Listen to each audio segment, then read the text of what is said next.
Good afternoon, folks. Thank you for being here. The gentleman to my right needs no introduction, of course.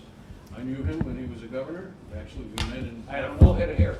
Not really. We met in Panama, where he ended up being his translator. Yeah. Then he asked me if I could be his chief of staff, and I told him how much do you pay, and I'm here. So that did not work. Anyway, again, my name is Manny Almira. I'm the executive director here at the Port of Palm Beach. It is my pleasure not only to see him again, but also to introduce him. We got word about a week ago, maybe a little bit less than that, that the governor then, senator now, had some time and wanted to spend a couple of minutes with us here at the Port of Palm Beach, to which we are very grateful. So, no further ado, ladies and gentlemen, Senator Rick Scott. So first off, the biggest thing I'd like to do, and maybe we ought to go around real quick and everybody introduce themselves. Kelly. Sure. Good afternoon. Kelly Smallwood, CEO, Business Development Board of Palm Beach County. So let me just brag about Kelly a little bit. So I got elected governor back in November 2010, and by January 2011, I basically was responding to whatever Kelly needed every week. Because I did, as we did a lot of economic development, the private sector, not government, added about almost 1.7 million jobs. And Kelly is the most aggressive, I think, economic development person in the state. Well, and I've now met people around the country. I think she's the most aggressive one in the country, and she gets her stuff done and has done just an unbelievable job. And a lot of the success of Palm Beach County and the jobs that we have for our kids and our grandkids and people want to move down here is because of your hard work. Thank you. Team effort. Thank you. Thanks. Hi, I'm Clay Fisher, CEO of Woodland Tilt-Up. We're heavy concrete contractors specializing in tilt-up walls. How you doing? I'm Cleve Mash, small business owner of a Papi Chulo restaurant in Jupiter and Royal Palm Beach. Very honored to be here. How are you doing on employees? We're short. Yeah. We're managing, but it's tight. Yeah. I'm Wes Williamson, president of Williamson Cattle Company. It's an agricultural company in Okeechobee, Florida. We produce cattle and citrus, and fortunate enough to have the governor come to our ranch and work a day when he was governor. And so, we're seeing some of the same issues that we talk about and you see all around the country. Labor is just a major issue. Fuel regulations is just choking us, and hopefully we'll get some relief at some point. My name is Jennifer Mancini. I'm the Business Development Manager at High Power Electric. We're based in Fort Lauderdale, Florida. We've been around since 1991, family-owned business, and we do electric and utility construction for anything from solar projects to overhead to underground power lines, commercial buildings, solar power, airfield lighting, do it all. One-stop shop. Keith Walpole with Walpole Incorporated. My grandfather started the company right here in Palm Beach County in 1952. We haul sugar, raw sugars into the Port of Palm Beach, refined sugars all over the southeast, aggregate products, Alabama, Florida. Same issues, labor, regulation, fuel, same problems. Jeff Pfizer, Tropical Shipping. We've been here in the Port of Palm Beach for almost 60 years now, founded in West Palm Beach, and we ship anything to the Bahamas and the Caribbean you need if you lived on an island. And couldn't get a lot of things on the island. That's great. We have a joke that says if you ever had a French fry around the Caribbean, there's a very good chance A, Tropical transported it, and B, it came through the Port of Palm Beach. So think of that next time you're down there. Having a French fry. A French fry, yeah. Again, Manny Almira, Executive Director at the Port of Palm Beach. With that, I'll turn it over to the great senator. Thanks, Manny, thanks for the opportunity to be here, and thanks everybody for being here. So when I was governor, we were in trouble when I got elected. We had lost 832,000 jobs in the 4 years before I got elected. And one of the things we started talking about in my campaign was the fact that we had the opportunity, we have an unbelievable opportunity with our ports.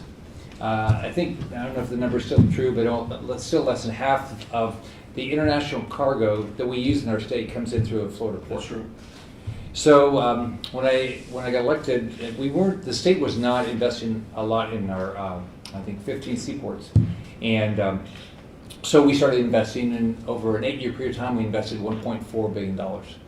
And the biggest thing about that, it creates a lot of jobs. I remember I was at an event in Jacksonville, and this young lady came up to me, and so she was so excited because her husband had gotten a great job as a result of the investments we made in Jacksport.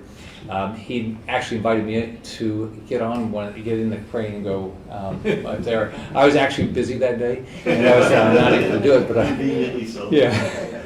But if you think about it, it's great to, but the jobs are good paying jobs. I mean, jobs around ports they pay really well. They have good training programs, and so it worked. And by the time I left, we had 4 of the 10 fastest growing ports in the country. Now what we see, I was just actually in the West Coast, and the picture that Manny showed me of all the cargo ships with dots, you could see with all those cargo ships just sitting out there, they can't get in. So we clearly have a supply chain issue. The biggest issue we had actually a lot of people that have been down here for a while will remember Irma. We were selling, I think, 9 times as much gas on a daily basis for the week before Irma as we normally sold. So we had to figure out how to get all pieces of the puzzle to work. We had to get more fuel into the ports. We had to get the fuel out of the ports and so we did a variety of things, including having highway patrol escort them. But we didn't run out of gas. That was nice, and because it's a big deal when we had over 6 million people evacuate their homes. But right now, we clearly have supply chain problems in this country. On top of that, we've got workforce issues, which talked about was the fact that we have a lot of job openings. We have still over 10 million job openings, and we had a better month last month. But we're still, if you have 10 million job openings, you ought to be adding a lot more jobs per month. And the reason we have the job openings we have is because I think government has created an environment where it's economic not to work.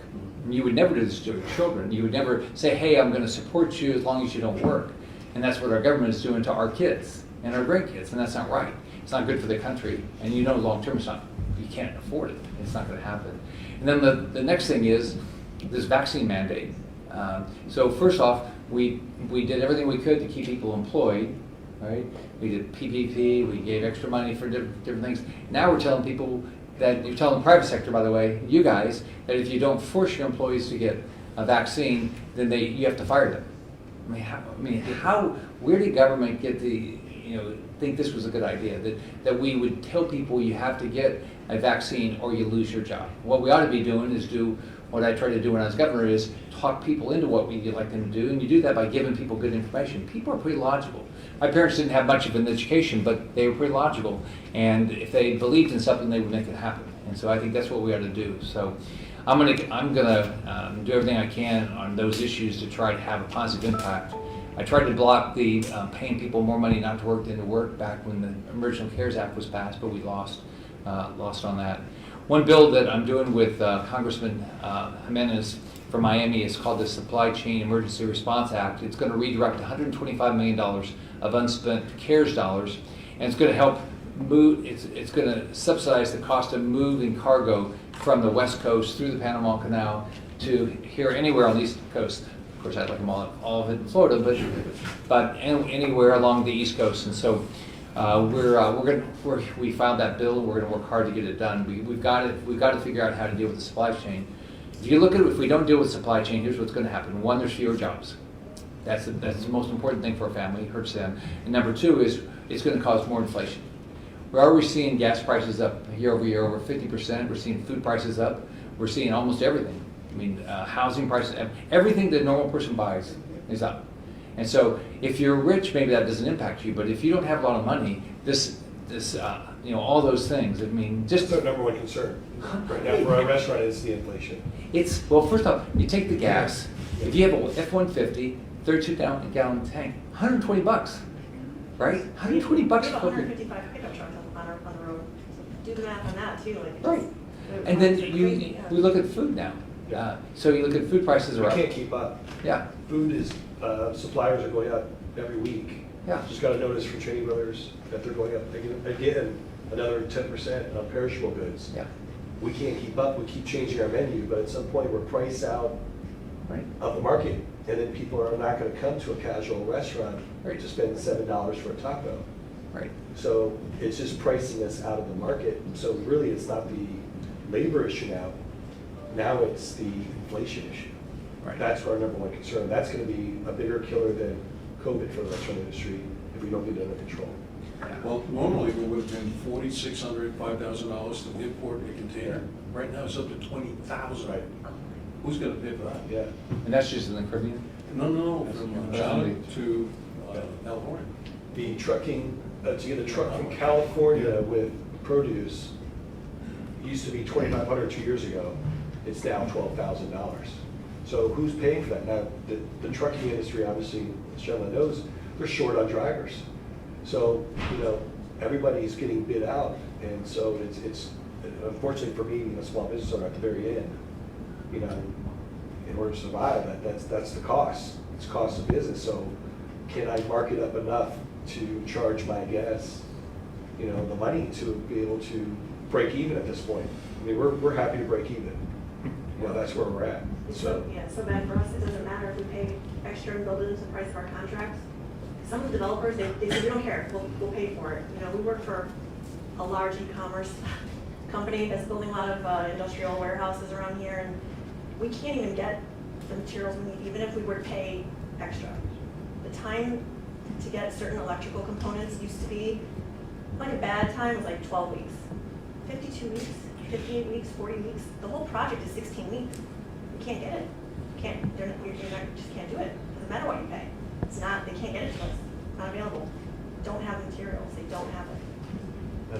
The cattle industry, it exports 1 million head of cattle out of the state of Florida a year. A tremendous economic driver. We get other states' money to come in and pay us for a product here. I mean, the cost of that export is tremendous. But it's not just the additional cost. I mean, it's costing close to $90 per cab to ship it from Florida to a feedlot in Texas or Oklahoma now. But it's not just the extra cost. You can't get the truck when you need it. So it's not just the fuel and different things. It's drivers are short. Yeah. I have a high school that we're out in West Lake Worth that we just finished pouring all the walls on, that I should be erecting right now, but I can't get the temporary braces. Looked all over the country and Canada. So what do you do? Wait, We just said, You just put the project on hold? oh yeah, that's really popular with the Yeah, school I was district. gonna say. So do you also get penalties if you don't get it done, or? It's kind of that particular is kind of like a force majeure type Yeah, situation. because you can't get the stuff. Luckily, we're pretty large in our industry, so we'll get them. But it's just gonna hold the job up for a couple of weeks. Yeah, we're doing Brightline, we can't finish it because some of the fiber optic cable we need used to take 4 to 6 weeks. And it was like, well, during COVID, maybe it was 12 weeks, 8 weeks. Can't get it. So we just work around it, we just can't finish it.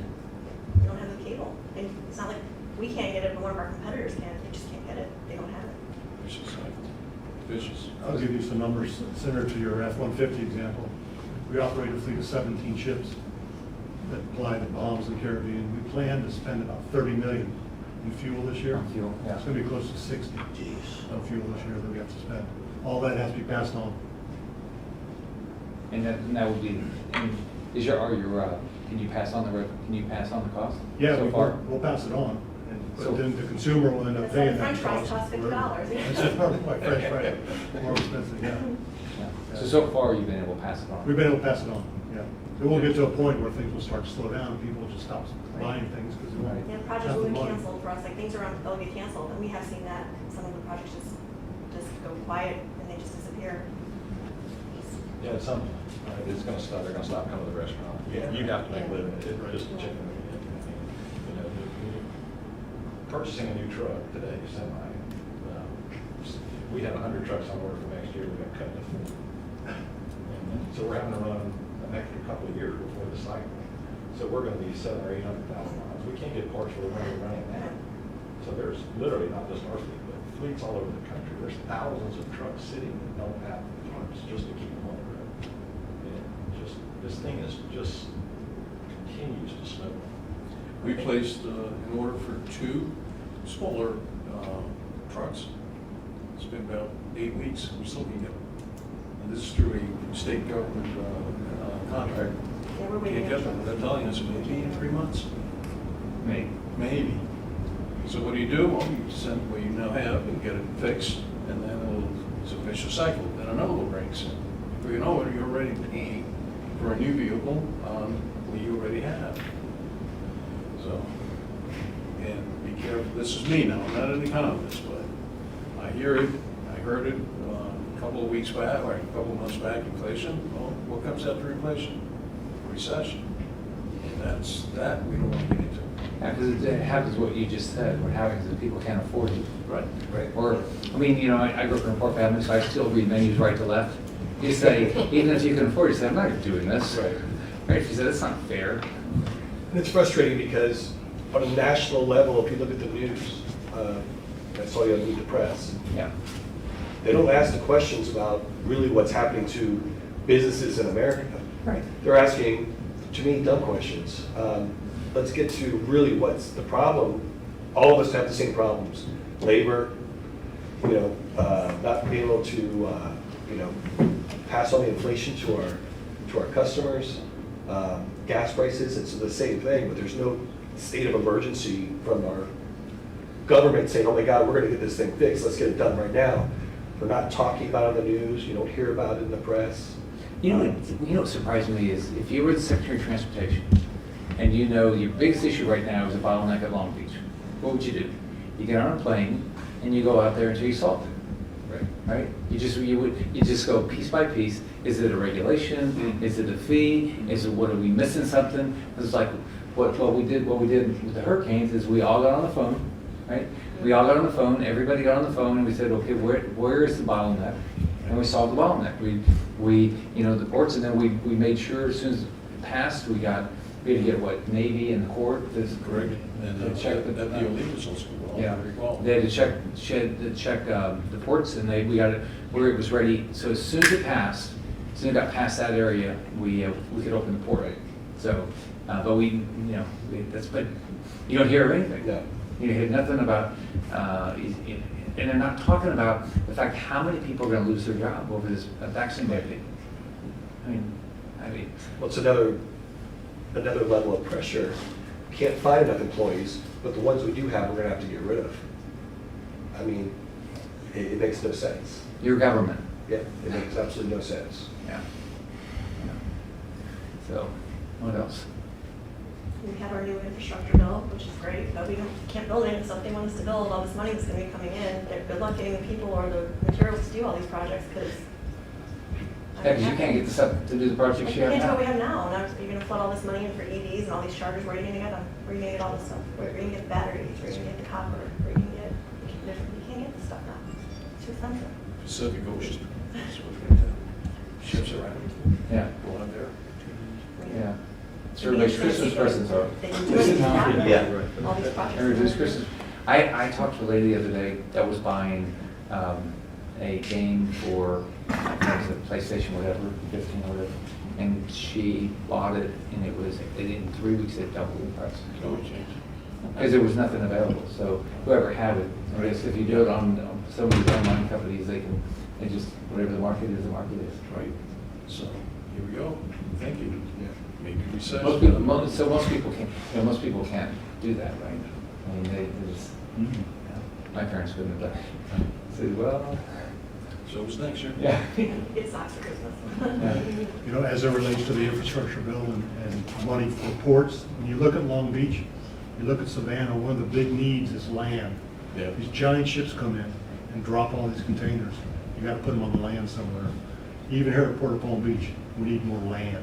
So as things grow, if there's any money that can get earmarked to the ports for land, it's critical to trying to prevent something like that when it happens again. Right. One of the issues that a lot of these ports had, when I got elected back in 2010, a lot of ports waited to do projects because the federal government wasn't putting up their portion. Right. We didn't. We put up the federal portion to do things like the dredge and we did what? The dredge, we did in Jacksonville, we did Mile Point. Remember they didn't put up their money for Mile Point. Right. And we couldn't do anything until we got Mile Point fixed. Correct.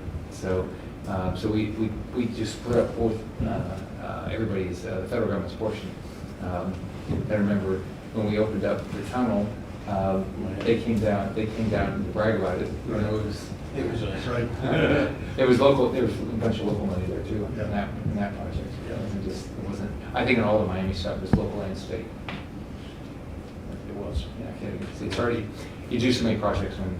That's almost $1 billion, if I recall. Yeah. I think in Florida, you know, in the country, we get, I think truck parking on a national scale, same containers, it forces some inefficiencies because there's nowhere to park. They'll stop a couple hours early, but there's nowhere to get a 10-hour break, you know, further down the road. I think maybe some size and weight, temporary permitting, maybe gain 10%, you know, efficiency on every truck coming from California, that cuts costs. There's some things we can do, you know, Lou's just not thinking or talking on those things, but I think. Yeah, we brought up, you know, the age you can drive, you know, because at the stage you can drive at 18. So if you drive across the border, you can't. I mean, that didn't seem to make much sense. We have had a problem in the state. It's a pretty big state, by the way, Yep. that we live in. So you probably won't have a problem if you drive across to, you know, State the same line. areas or You something. can go fight a war, but you can't drive a truck across the state. That's right. Yeah, it's been that way for a long time. Hours of service is another one that you could temporarily Yeah, lift, right? yeah, the ones they talked about is hours of service, lower the age, Yeah. you know, do whatever the state allows, Mhm. right, which is, we allow 18. Right. And then wait. Yeah. So have You follow that hours of service with some control reform, because just because you say they can run longer doesn't mean you can beat that in court if something happens. I was there, Yeah, yeah. so that's a You double gotta edged have- sword. Oh, really? Yeah. What else?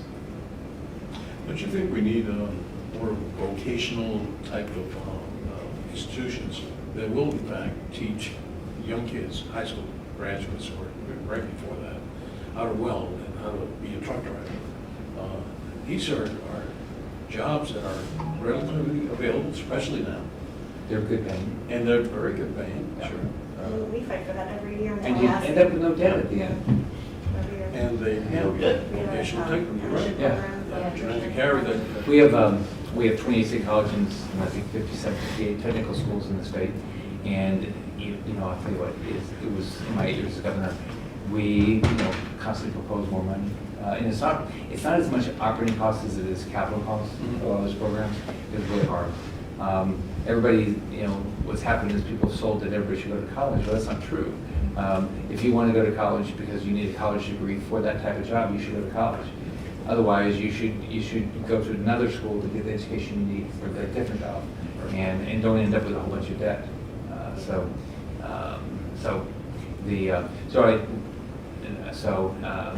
What we've got to do is we've got to put. It's really more. What I've learned is it was more capital for our technical schools and more capital for our state colleges. That's where the opportunity is. It's promoting these industries too, and making it a little more enticing. More interesting. Yeah. Because right now, our industry and welding, they're not viewed that well, so. And we pay more than these people can make. I mean, the kids that are coming out of college, they're not making as much as what we're paying our electricians. They learn the apprentice program for a couple of years, they can make more than most of the kids Plus, they coming get out of paid college. while they're in the program. Right. Yeah. Well, I And they think don't that's end the up with that. challenge. That's exactly the challenge. I think that we as parents convince our kids that college is the only way to go. And so the feedback that I'm getting at the local level is that technical schools are telling us that they're creating HVAC, plumbing, and electrical, and they can't find any students to fill the position. So we lobby for money, we get it funded, and then the school doesn't have anyone in the seats. Kelly, a couple of years ago, which I thought was an ingenious idea that you came up with, she got a lot of the high school guidance counselors from Palm Beach County together, and we did kind of like a career Right. day thing. High Power was involved, Yeah, we were we're still involved. doing There was 4 or 5 companies. I got so much feedback from that, and I brought a bunch of kids in, took them out on job sites, showed them what we do. Super enthusiastic, they wanted to come for the summer. Nobody showed up. Right, exactly. Oh, really? Yeah. They realize it's a little hot. Yeah, they want to sit in the air condition. Yeah. So we have to think of something They more wanna be an creative with influencer. the high school. Well, yeah, they want to be an influencer. I went to school. Yeah, they wanted to day trade. I went to school for one reason, to get a job. So that's the only reason I went to school. I mean, I'm not like being Me broke. too, me too. So, what else? Well, you know, just having those jobs in general with fellow and have people that are already there doing the stuff. My wife owns an inland marine, she's had it for 42 years. She's not had anybody come by, she employs about 18 people, very small business. But she's not had anybody come by and look for a job in several weeks. But somebody who can work on Apple motors that is certified on Mercury or Evinrude, she can't find it. I mean, she'd pay whatever it took to get them if she could get them, but she can't find them. And I don't think a lot of people realize that's working in a shady, nice environment. You could set your hours. You could go to her right now and say, I'm only going to work 20 hours a week, and she would hire you. And so it's just, how do we maybe get the message out to kids whenever they're impressionable, very much in the elementary school age, that look, this is a nice job.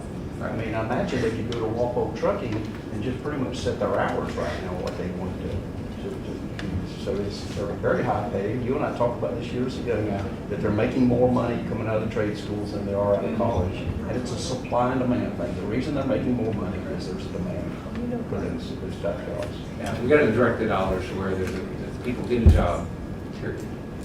That's what we try to do in all the when I was governor in the university system, state college system, and the K-12 system. So. I think another reason why we're having a problem filling some of the jobs is the cost of living in Palm Beach County and in Florida. Even if you're making $50,000, $60,000 a year in any of these jobs that we're talking about, it's very hard to live in this county on that salary. And one of the things that I'm seeing is that it's almost starting to put some brakes on economic development, because companies are coming in saying, whoa, you know, we know there's no state tax on personal income, but we didn't realize how expensive your housing is getting. And we don't have a problem affording our home, but everybody that works under us is going to have a problem. So where will our managers live? Where will our linemen live? And it's obviously not going to be in your county. And so if it's going to be in another state, then Florida's not for us. Yeah, we're seeing the same thing all over the state. Yeah. I mean, housing prices have gotten so high. People forget the median income, half of Americans make less than $33,000 a year. Half. You can barely even rent an apartment here for that, on that salary. Yeah, yeah. So you can't. Your housing. I mean, each piece of it. I mean, you can't. Think about it. How do you pay for the gas we have now? How do you pay for the groceries we have now? How do you pay the rent we have now? All these things. So we can't price ourselves out of the market, and that's what will happen. We're seeing a lot of workforce housing projects, like a lot of like affordable housing projects in the last like 2 years, I think. There's some efforts being made, I think, locally to increase what they consider affordable rent. I know Spirit Airlines is building a new headquarters in Dania, and they're building as part of their headquarters an affordable housing building for their workers. And I think we're going to start seeing more of that, because I think they know they wouldn't be able to, you know, most people wouldn't be able to afford to move here and find housing if they don't provide some sort of assistance. So maybe we'll see more, Yeah. you know, grants, or I don't know, maybe there's something. Yeah, if you can't afford to buy, if you can't afford to rent, I mean, you don't have to necessarily buy a house. Everybody doesn't have to own a house, but you got to be able to afford the rent. And the rents in Broward County are, I mean, I know Palm Beach is saying, but they're astronomical. I talked to so many people. If you actually look at the inflation for things that impact a normal family, it's up double digit. Yeah. Double digits. You know, wages have come up, but but not like that. Wages are not staying up with the increased inflation. And wages are up. Yeah, no, definitely, yeah. It's creating a competitive environment Yeah. to where we have to not only up, but in order to get you to work, we got to pay even more. Signing bonuses, perks, and 3 paid weeks off vacation versus 2. Sure, you start getting into the demands because you just need the employer, you need the employee. I guess my big thing is and I try to read quite a bit and watch the news, and everybody here has the same problems, is how do we fix it? What do we do to fix it? We can all talk about it, but I'm not talking about fixing it long-term education, training. I think this is like almost like it's like a war. It's like we have an emergency, we have a storm coming right. our way. We all know it's coming. The hurricane's coming our way. And are we gonna prepare for it, or are we gonna attack it? What are we gonna do? Because right now, we're all just kind of like waiting to see what's gonna happen, and I don't like waiting. I like Yeah. to go on the offensive. I think one thing, we ought to stop the vaccine mandate. That's what we want to do right now. That's something that one person could do just like that, right? So I think Biden needs to stop it. He needs to stop the vaccine mandate right now. Number two is we got to stop proposing programs that, create a reason for people not to come to work. Able-bodied, if you're an able-bodied American, you need to be working. I mean, look, if you're disabled, I get it, but if you're an able-bodied American, you need to work.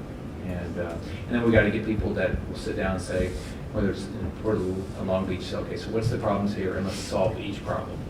That's what we're able to do with the hurricanes here. I mean, you can do all these things. You do it in your business every day. Right.